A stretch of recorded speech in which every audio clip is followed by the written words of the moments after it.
A single sentence can be a key turning a lock you never knew existed.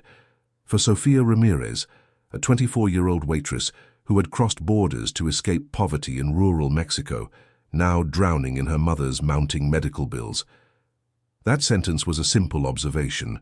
For Victor Lang, a man insulated from the world by billions of dollars, it was a crack in the foundation of his entire life. She was just trying to get through her shift. He was just another faceless tycoon in a suit. But when she saw the ring on his finger, a flicker of a memory became an inferno that would threaten to burn down a century-old dynasty. This isn't a fairy tale. This is the story of how a casual remark in a cheap diner unraveled a web of lies, betrayal, and a secret that one of America's most powerful families thought was buried forever. The fluorescent lights of the corner booth diner hummed a monotonous tune, a sound Sofia Ramirez knew better than her own heartbeat. It was the soundtrack to her life in this new country. The sizzle of burgers on the griddle, the clatter of cheap ceramic plates, the low murmur of conversations in English she was still mastering. At 9 p.m. on a Tuesday, the diner was in its nightly lull, a brief respite between the dinner rush and the late-night crowd. Sofia leaned against the cool stainless steel counter, rolling her shoulders to work out a knot of exhaustion. Every muscle ached with a fatigue that was more than physical. It was the soul-deep weariness of watching her mother Maria slowly fade in a sterile beige hospital room, the bills piling up like insurmountable walls despite Sofia's double shifts and remitted wages from her family's small village back home. The bell above the door chimed, pulling Sofia from her thoughts. A man stepped inside, and an invisible curtain of silence seemed to fall over the diner. He wasn't just well-dressed. He was sculpted from a different material than the rest of the world. His suit, a charcoal grey so dark it was nearly black, fit him with the precision of a surgeon's scalpel.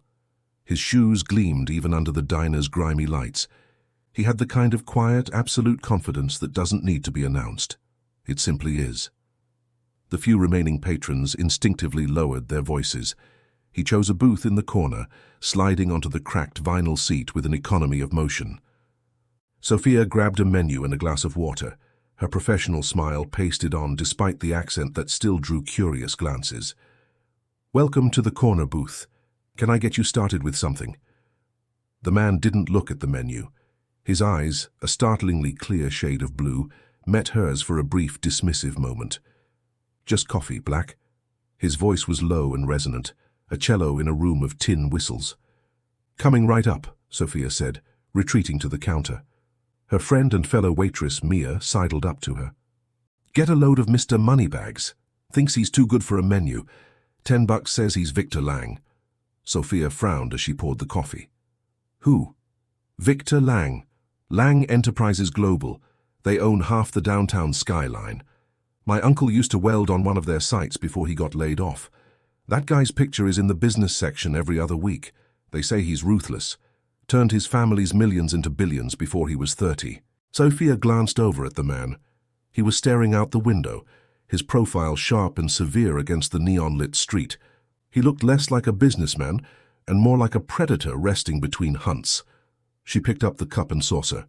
"Well, to me, he's just another customer who wants black coffee." She walked back to the booth and set the coffee down. "Here you are, sir." As he reached for the cup, his hand emerged from his cufflink-adorned sleeve, and on his right ring finger, nestled against his skin, was a ring that made Sofia's breath catch in her throat. It wasn't the size or the gleam of it that stopped her.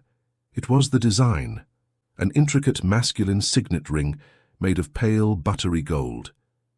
Etched into the flat face was a sigil, a stylized eagle, its wings spread wide with a single tiny emerald set in its eye, sparkling like a captured star. The band itself was unique, carved to look like intertwined feathers. Sofia's mind reeled. She saw the same ring not gleaming under diner lights, but resting in a small velvet-lined box on her mother's bedside table. Maria's ring was identical in every detail, down to the tiny, impossibly green emerald eye. It was her most cherished possession, the one thing she'd refused to sell, even when the medical bills became a tidal wave, threatening to drown them despite Sofia's sacrifices and the occasional wire transfers from cousins in Guadalajara. Her father, she'd always said, had given it to her on his deathbed. "It's a promise, Sophia," she would whisper, her voice thin and raspy. "A promise of what's right." The words tumbled out of Sophia's mouth before she could stop them. A quiet, stunned whisper. "Hi, sir. My mother has a ring just like yours." Victor Lang froze, his hand hovering over the coffee cup. He slowly retracted it, and his piercing blue eyes lifted to meet hers. The casual dismissal was gone, replaced by a sudden glacial intensity. He didn't speak. He simply stared, his gaze so sharp and analytical it felt like he was dissecting her, searching for the punchline to a joke she wasn't telling. "Excuse me," he finally said, his voice dropping an octave, becoming dangerously soft. Sophia's heart hammered against her ribs. She felt Mia's worried stare from across the room. She should have just walked away, kept her mouth shut. But the image of her mother's frail hand clutching that identical ring was burned into her mind. "The ring," she stammered, pointing a trembling finger. "On your hand. It's the same as my mother's. The eagle, the little emerald, everything." A flicker of something unreadable crossed his face. Not surprise, not recognition, but something harder, darker. He slowly turned his hand over, examining the ring as if seeing it for the first time. "That's impossible," he stated. It wasn't a guess, it was a verdict. "But it's not," Sophia insisted, her voice gaining a desperate edge. "She's had it my whole life. Her father gave it to her. It's one of a kind," he told her. Victor Lang placed his hand flat on the table, the ring a silent golden accusation. His gaze was cold steel.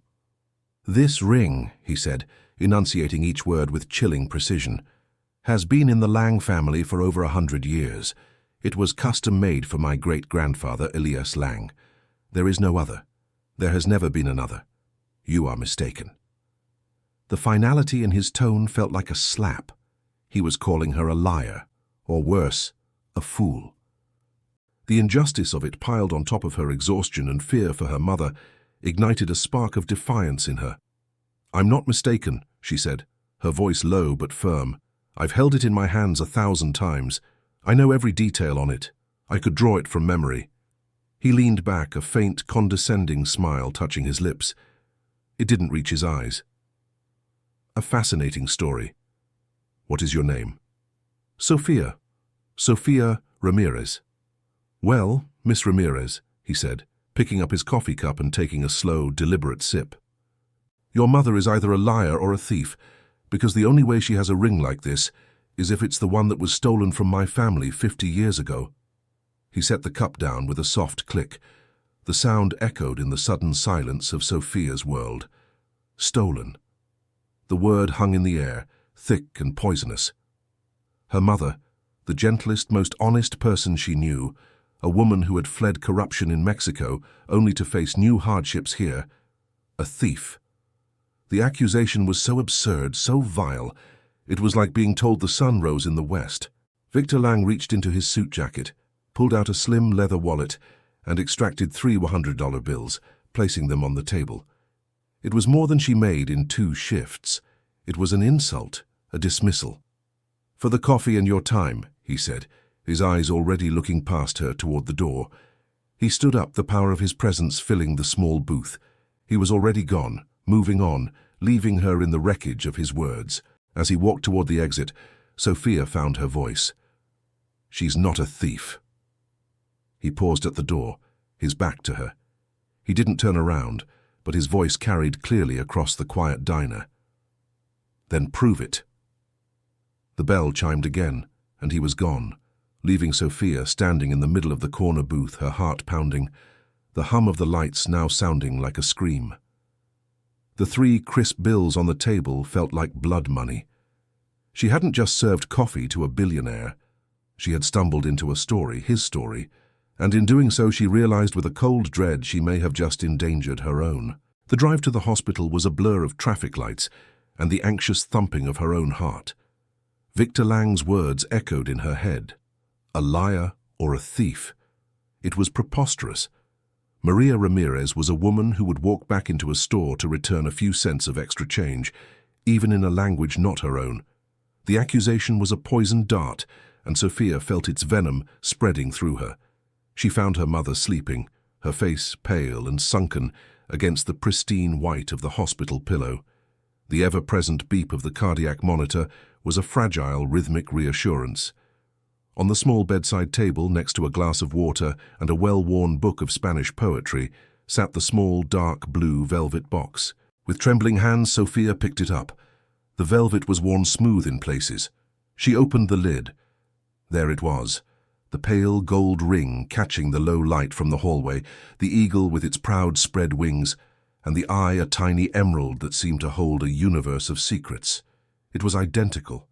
There was no question. "Sophia, mija, is that you?" Maria's voice was weak, raspy.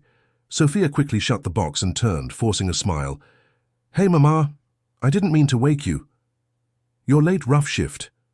Maria's eyes, though clouded with illness, were still sharp, still full of a fierce love that had been Sophia's anchor since they crossed the border when she was a child. The usual.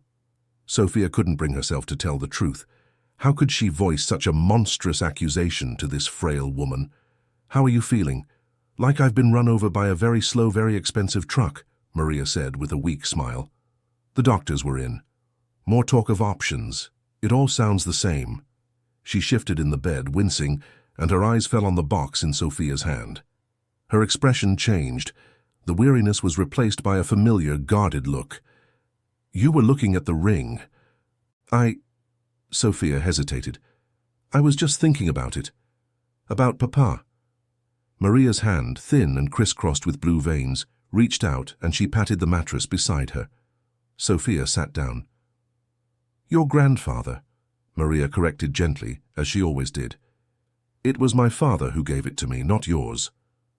Sophia's father had been a good man, a farmhand who died in a border-crossing accident when she was 10, leaving behind nothing but debts and happy memories from their village. The ring predated him. "Right, abuelo," Sophia said, her mind racing. "Mama, tell me about him again." "About the ring?" Maria's gaze drifted to the window, to the dark sky outside. "There's not much to tell that you haven't heard.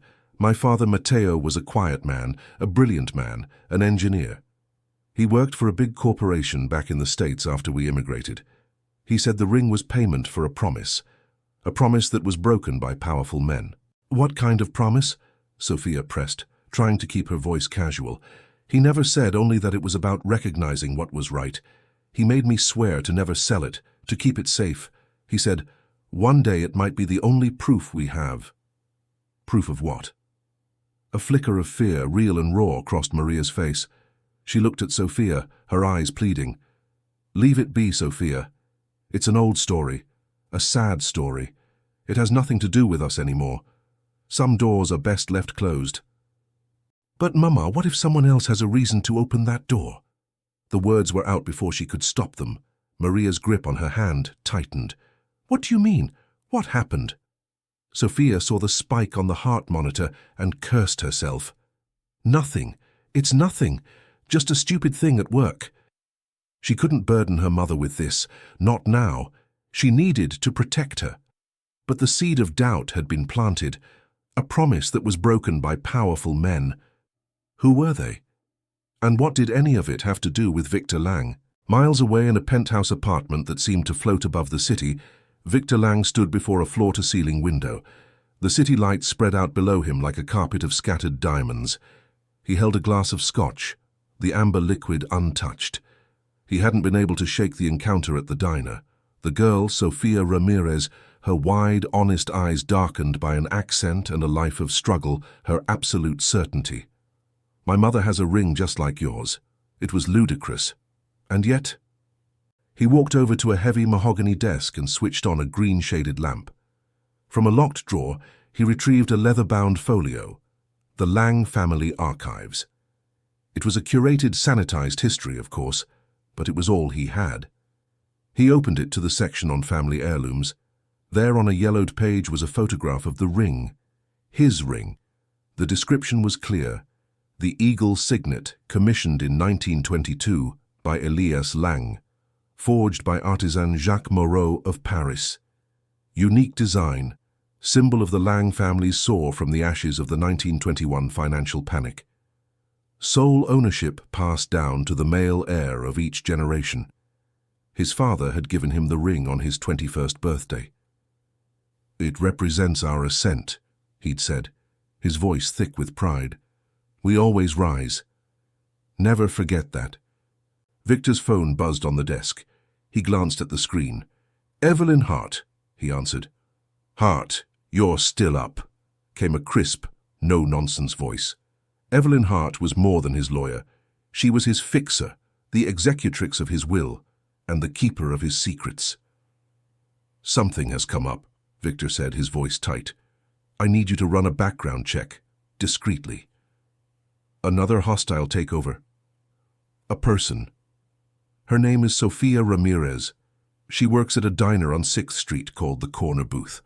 Her mother's name is Maria Ramirez. I want to know everything. Financials, family, history, immigration records, where they came from, who their people were. Everything." There was a brief pause on the other end of the line.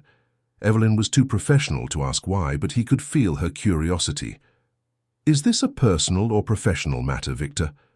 Victor looked at the ring on his finger, the eagle staring back at him with its cold emerald eye. "I'm not sure yet," he admitted, a rare moment of uncertainty. "But it has the potential to become problematic." He thought back to the story his grandfather used to tell, a story told only in hushed tones after a few too many brandies, about Elias Lang's younger brother Thomas, how Thomas had betrayed the family, tried to steal Elias's designs for a new kind of compressor engine, and in his greed had taken the spare signet ring Elias had foolishly commissioned. Thomas, the story went, was disowned, cast out, and the ring was lost with him, a symbol of treachery. But the official family history, the one in the folio, never mentioned a second ring. It never mentioned a brother named Thomas. It was a ghost story, a family legend, until now. "Find out who Maria Ramirez's father was," Victor commanded, his voice hardening again, the moment of uncertainty passing. "I want his name. I want to know what he did for a living, and I want to know if he ever, for any reason, crossed paths with my family." He hung up the phone. The waitress had said her grandfather gave her mother the ring. A quiet engineer, broken promises, powerful men. For the first time in a very long time, Victor Lang felt a sliver of something other than control. It felt like walking on thin ice, hearing the first faint crackle of it giving way beneath his feet. He had told the girl to prove it, but now he realized with a grim certainty he had to do the same. He had to prove his own story was the truth. 3 days later, the name arrived in a single encrypted line of text from Evelyn Hart, Mateo Vargas. The name meant nothing to Victor. He ran it through the private databases of Lang Enterprises, cross-referencing it with employee records, contractor lists, and financial dealings going back a century. Nothing. No Mateo Vargas had ever worked for or with his family's company. He felt a wave of relief quickly followed by suspicion. It was too clean. He was stewing in his office, a vast expanse of glass and steel on the 80th floor, when Evelyn herself appeared at his door. She was a severe woman in her 50s, always dressed in impeccably tailored suits, her silver hair pulled back in a tight chignon. She held a thin file. "You're not going to like this," she said, forgoing any greeting. She placed the file on his desk. Victor opened it. Inside were public records. A birth certificate for Maria Ann Vargas, born in El Paso, Texas, shortly after her parents immigrated from Mexico. Father, Mateo Vargas, mother, Rosa Vargas. And then another document, a patent application from 1968. Inventor, Mateo Vargas. Invention, a novel compression system for high-efficiency industrial engines. Status of patent, none. Application withdrawn. Victor's blood ran cold. He recognized their schematic. It was a primitive but unmistakable precursor to the Lang Mark III engine, the very invention that had catapulted his grandfather's company from a regional player into a global powerhouse in the early 70s. The invention credited solely to his grandfather, Harold Lang. The application was withdrawn on October 12th, 1968, Evelyn said, her voice flat.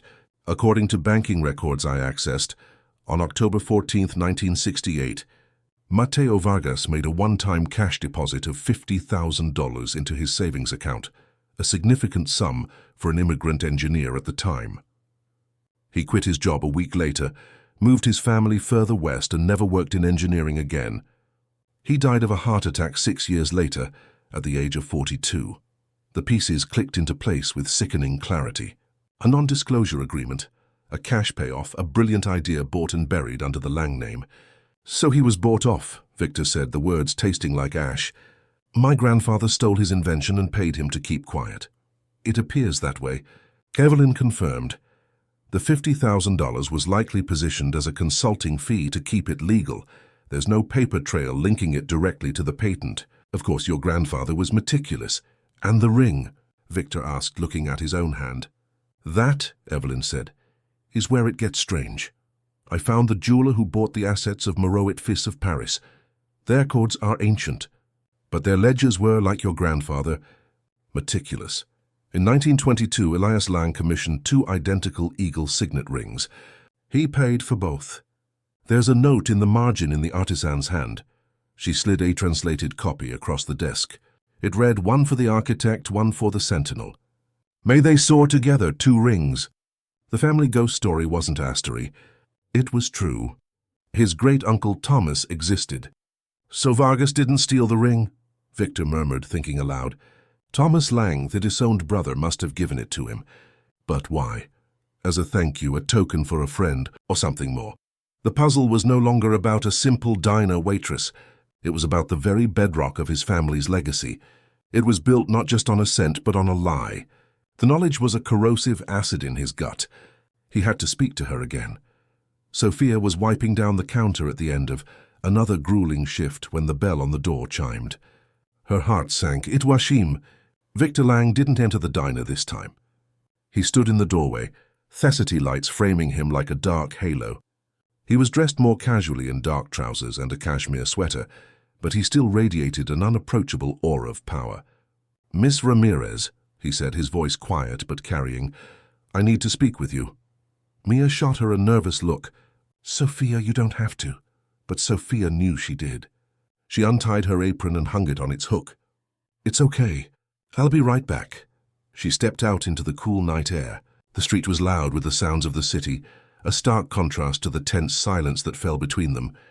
"Your mother's father," Victor began, getting straight to the point. "His name was Mateo Vargas." It wasn't a question. Sophia flinched. "How did he know that?" "Yes, what of it?" "He was an engineer. In 1968, he filed a patent for an engine compression system." Victor watched her face, carefully gauging her reaction. Sophia's mind went blank. She knew her grandfather was an engineer, but the details were a fog. Whispers in Spanish about lost dreams after the move from Mexico. Her mother never spoke of his work, only of his sadness.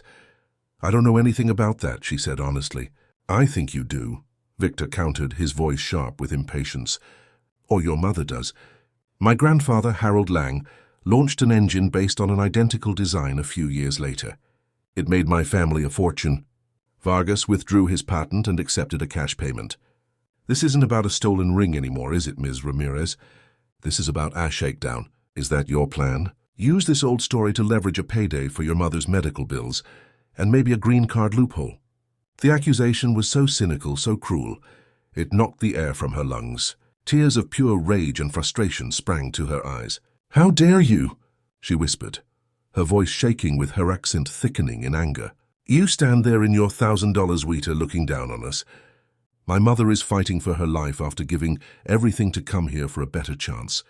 You think this is about money? This is about her honor. The honor of a man you just admitted your family probably robbed." For the first time, Victor looked taken aback. He saw not a schemer, but a daughter, an immigrant daughter, pushed to her breaking point. "My grandfather told my mother that ring was proof," Sophia continued, her voice rising. "Proof that he was wronged. He didn't take a payoff. He was threatened, forced to sign away his life's work to protect his family from men like your grandfather. That money wasn't a payment. It was hush money to ensure he never spoke of it again. She was channeling her mother's long-held, unspoken pain. The words felt true, solid, righteous. Victor was silent for a long moment, the sounds of the city rushing in to fill the space between them.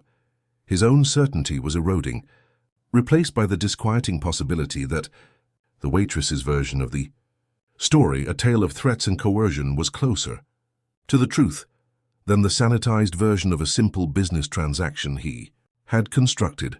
There were 2 rings, he said, his voice losing its hard edge. My great-grandfather had 2 made, one for him and one for his brother Thomas. The family story is that Thomas was a traitor who was cast out. He looked at her, his blue eyes searching her face. Was your grandfather friends with a man named Thomas Lang? Sophia stared at him, bewildered. Thomas Lang? I've never heard that name in my life. They were at an impasse.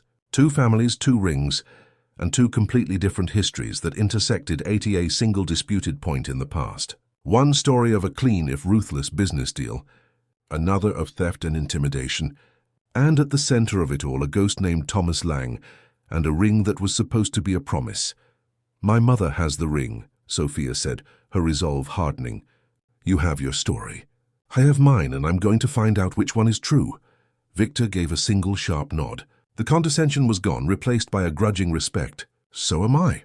He turned and walked away, disappearing into the city's shadows, leaving Sophia with the chilling realization that their quest for the truth was now inextricably and dangerously linked. The confrontation with Victor Lang left Sophia shaken but resolute. She had defended her family's honor, but his questions echoed in her mind. Thomas Lang. The name was a blank slate. She returned to the hospital the next day with a new sense of urgency. She found Maria sitting up, looking a little stronger than the day before. The poetry book was open on her lap. Mama, Sophia began, pulling a chair close. We need to talk for real this time. No more secrets. Maria sighed, a long, weary sound, and closed the book. I knew this day would come. Seeing you with the box, I knew you wouldn't let it go. She looked at her daughter, her eyes full of a deep, ancient sorrow. What did he say to you? He? Sophia hasked, feigning ignorance. Don't play coy, Sophia. The man from the diner. You think a man like Victor Lang makes a scene and it doesn't get noticed? Mai called me. She was worried sick. Sophia's shoulders slumped. He found me. He knows about Abuelo Mateo. He thinks we're trying to blackmail him. He thinks Abuelo sold his invention to the Lang family. Maria's expression hardened. Sold it, is that what they call it? She scoffed, a bitter, rattling sound. Your grandfather was a genius, Sophia, a gentle, trusting soul who thought the world worked on merit and good faith, even after leaving Mexico to escape the same corruption. He was working at a large firm, a competitor to Lang Industries at the time. He developed his compression system on his own time. It was his masterpiece. She paused, her gaze distant, lost in the memory. He made the mistake of mentioning it to a colleague, trusting him. That colleague left the company 2 months later for a senior position at Lang Industries. 6 months after that, your grandfather received a visit from 2 men. They weren't lawyers. They were persuaders. They worked for Harold Lang. The sterile hospital room suddenly felt cold. What did they do? Sophia whispered. They didn't lay a hand on him, Maria said, her voice dropping. They were smarter than that. They laid out photographs on our kitchen table. Pictures of me playing in the schoolyard. Pictures of your grandmother leaving the market. Pictures of our old village relatives back home. They told him what a beautiful family he had. And they told him it would be a shame if something were to happen to them, here or across the border. Then they put a stack of papers in front of him. A non-disclosure agreement and a contract assigning all rights to his invention to a shell corporation owned by Lang Industries, and an envelope full of cash. The story was uglier than Sophia could have imagined. This wasn't business. It was gangster tactics, amplified by the vulnerabilities of immigrants. He signed everything, Maria continued, her voice trembling. What choice did he have? He took the money because refusing it would have been an act of defiance, and he was too scared to defy them. Scared for us, scared of deportation shadows. We moved a week later. He was a broken man, Sophia. They didn't just steal his work. They stole his soul. He died 6 years later. But the truth is they killed him that day in our kitchen. Tears streamed down Sophia's face. She finally understood the deep well of sadness in her mother, the fear behind her warnings. But the ring, Mama, Sophia pressed gently. Where does the ring come into it? Who is Thomas Lang? Maria flinched at the name, a genuine startled reaction. Where did you hear that name? Victor told me. He said his great-grandfather had 2 rings made, one for himself and one for his brother Thomas, who was disowned. Maria was silent for a full minute, her brow furrowed in concentration. Matteo never said the name Lang. He only ever called him my friend. His only friend in that terrible time.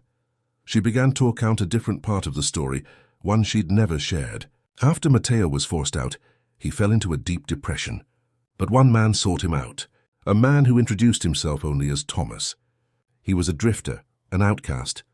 But he had an artist's soul and a hatred for the kind of corporate greed that had destroyed Matteo. He had heard what happened to Matteo through the engineering grapevine. This Thomas, Maria recounted, told your grandfather that he too had been betrayed by a powerful family. He understood what it was to have everything stolen by your own blood. They became friends, 2 broken men finding solace in each other's company. Before Thomas left town for good, he gave Matteo the ring. She looked at Sophia, her eyes intense. He told Matteo this was meant to symbolize a shared dream between brothers. It was forged in hope and tainted by greed. It belongs to the wronged, not the wrongdoer. Keep it as proof that integrity has a value that money can't buy. One day the eagle will soar for the right person. Matteo cherished that ring more than the invention itself. It was a symbol that he wasn't alone in his suffering. So Thomas Lang wasn't a traitor. He was another victim. And he had given Thering his own birthright to another wronged man as an act of solidarity. Thestery was so much more profound, so much more tragic than Victor's cold family ledger. At the same time, Victor was in his family's ancestral home, a sprawling stone estate an hour outside the city. He rarely came here. It felt more like a museum than a home, filled with portraits of stern-faced ancestors. In the library, a room panelled in dark wood that smelled of old paper and polish, he met his cousin, Marcus Lang. Marcus was a few years older, with a practiced smile and the easy charm of a man who had never worked a day in his life. He managed the family's charitable foundation, a role that required him to attend galas and cut ribbons. "Victor, to what do we owe the honor?" Marcus said, pouring 2 glasses of brandy. "Tired of the concrete jungle?" "I'm looking for information, Marcus," Victor said, cutting to the chase. "About great-uncle Thomas." Marcus's smile faltered for a fraction of a second. "Thomas the black sheep. That old ghost story. What's gotten into you?" "I have reason to believe the story is true, and I need to know the details. The real details, not the sanitized version." Marcus swirled the brandy in his snifter, suddenly looking thoughtful. "Well, you know the legend. He was the younger brother, the artist, the dreamer. Elias was the pragmatist, the architect. Thomas apparently accused Elias of stealing his ideas for the company's early successes. Tried to stage a boardroom coup. When it failed, he vanished, but not before stealing a valuable ring and supposedly selling company secrets to a rival." Marcus sighed dramatically, a classic tale of sibling rivalry and betrayal. It's why the line of succession has always been so rigidly defined. To prevent another Thomas, this was the story Victor had always known. But hearing it now, it felt thin, theatrical, a convenient narrative to justify Elias's consolidation of power. "And you believe that?" Victor asked. "Why shouldn't I? It's our history," Marcus said with a shrug. "It's a bit dramatic, sure, but it explains why the family closed ranks, why Grandpa Harold was so aggressive in his business dealings. He was protecting the family legacy from vultures, from another betrayal." He leaned forward, his voice conspiratorial. "Why the sudden interest? Did none of his descendants crawl out of the woodwork looking for a handout?" The question was casual, but the look in Marcus's eyes was sharp, probing. Victor felt a sudden instinctual distrust. Marcus had always seemed vapid, but perhaps that was a carefully constructed facade. "It's a private matter," Victor said, his voice clipped. Of course," Marcus said, leaning back, the charming smile returning. "Well, if you want to dig up old bones, be my guest. The old family papers are in the West Wing study. Gramps Harold's private correspondence. Knock yourself out. Just don't be surprised if the ghost you find is uglier than you imagined." Victor left Marcus with his brandy and went to the study.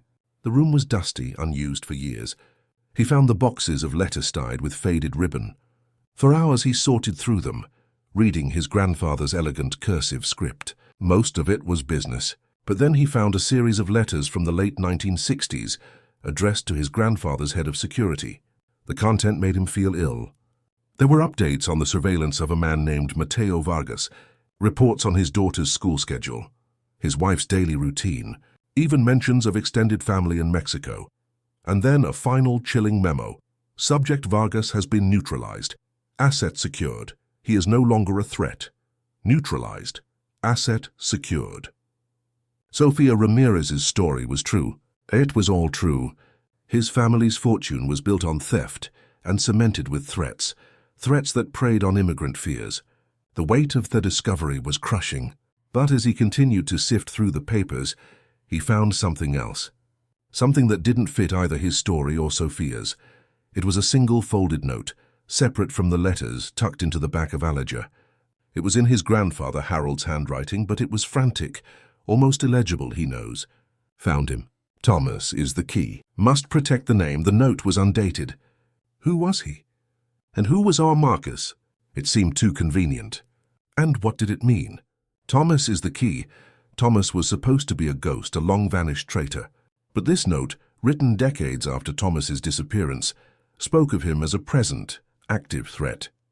Victor stood in the dusty, silent study, holding two conflicting testaments. In one hand, the sordid truth of his grandfather's crime against Mateo Vargas. In the other, a cryptic note that suggested a deeper, more complex conspiracy was at play. The story was no longer just about his grandfather and Sofia's. There was a third player, a hidden thread, and the name of that thread was Thomas. The discovery of his grandfather's note threw Victor into a state of focused obsession. He knows, found him. Thomas is the key. It was a cipher. And Victor knew he couldn't crack it alone. The animosity between him and Sofia had melted away, replaced by the grim reality that they were the only two people with a stake in the complete truth. He found her where he knew she'd be, in the hospital cafeteria, staring into a cup of coffee with the same haunted expression he saw in the mirror. He sat down opposite her, placing a thin filly on the table between them. "Your mother was right," he said, his voice devoid of its usual authority, filled instead with a quiet gravity. About everything, the threats, the coercion, even the immigrant angles they exploited. He pushed the file forward. It contained copies of the surveillance reports on the Vargas family. "This is the proof." Sofia opened the file, her hands trembling as she read the cold clinical descriptions of her mother as a little girl being watched, references to family back in Mexico. Her face paled. She looked up at him, her eyes wide with a mixture of vindication and horror. "Why are you showing me this?" "Because my story is falling apart, and so is yours," Victor said. "There's more to it." He told her about the note. "Thomas is the key. It was written by my grandfather, Harold, long after your grandfather was silenced. He was scared of someone who knew the truth about Thomas." Sofia frowned. "But Thomas gave my grandfather the ring. He was an outcast, a victim like Mateo." "That's what he told your grandfather," Victor countered. "But what if that wasn't the whole story? What if Thomas's disappearance wasn't just about him being cast out? We have two stories, yours and mine, but they're both based on what we were told by people who were themselves betrayed or lying. We need a primary source, an objective truth. Where do we find that?" Sofia asked, the weight of a multi-generational conspiracy settling on her shoulders. "The rings," Victor said, a spark of inspiration in his eyes. "They're the one constant. They're the origin point. My great-grandfather Elias commissioned them from a Parisian artisan, Jacques Moreau. The business is gone, but I found the firm that acquired its assets, and more importantly its records, the ledgers in Paris." Sofia's heart sank. "That was a world away. I had the relevant pages scanned and sent over this morning," Victor said, tapping his phone. "The high-resolution images are waiting in my office. I need another set of eyes, your eyes. You know your ring better than anyone." An hour later, Sofia found herself in a place she could never have imagined, Victor Lang's office on the 80th floor. Thessalon's was absolute, the view of the city breathtaking. On a massive screen that covered one wall was a high-resolution image of a page from an old leather-bound ledger. The script was elegant, spidery French. A translated transcript scrolled beside it. They pored over the entry for Elias Lang's 1922 commission. As Evelyn had discovered, it listed two identical rings. But as they zoomed in on the artisan's original French notes, Sofia saw something the translator had missed. The translator's note read, "One for the architect, one for the sentinel." But the original French was more specific. Sophia had taken 4 years of French in high school to better integrate. And while she was rusty, one phrase jumped out at her. "Guardian." "That's not sentinel," Sophia said slowly, linearity pointing at the screen. "Gardien de l'âme." "It means guardian of the soul." Victor zoomed in, reading the phrase. "Guardian of the soul." He repeated the words, feeling heavy and significant. An architect of an empire and a guardian of its soul. It wasn't a rivalry. It was meant to be a partnership, a balance. This changed everything.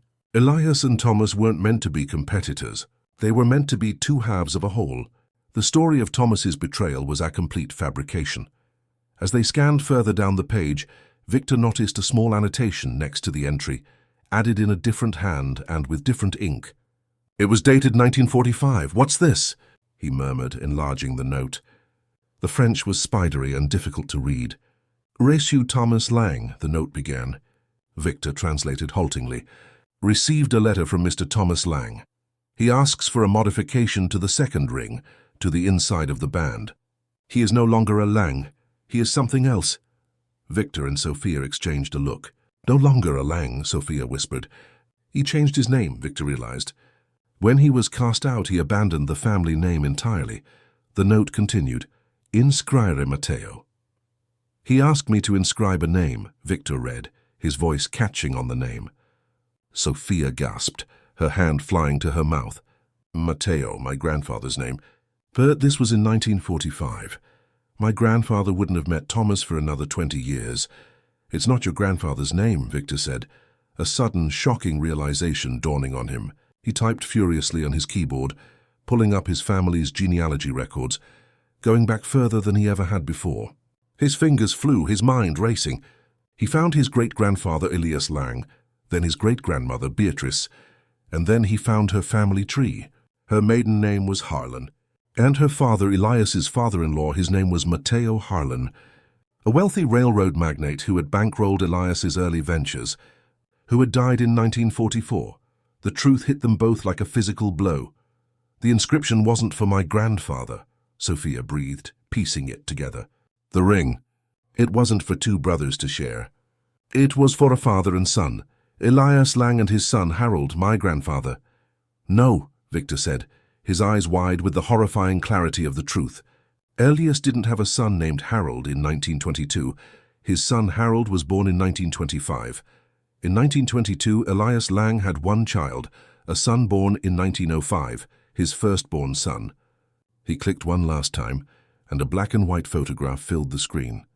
It was a formal portrait of two young men, both handsome and proud. One was clearly a young Elias Lang. The other, the sentinel, the guardian of the soul, was his brother. Underneath the photograph was the caption, "Elias and Thomas Lang, 1921.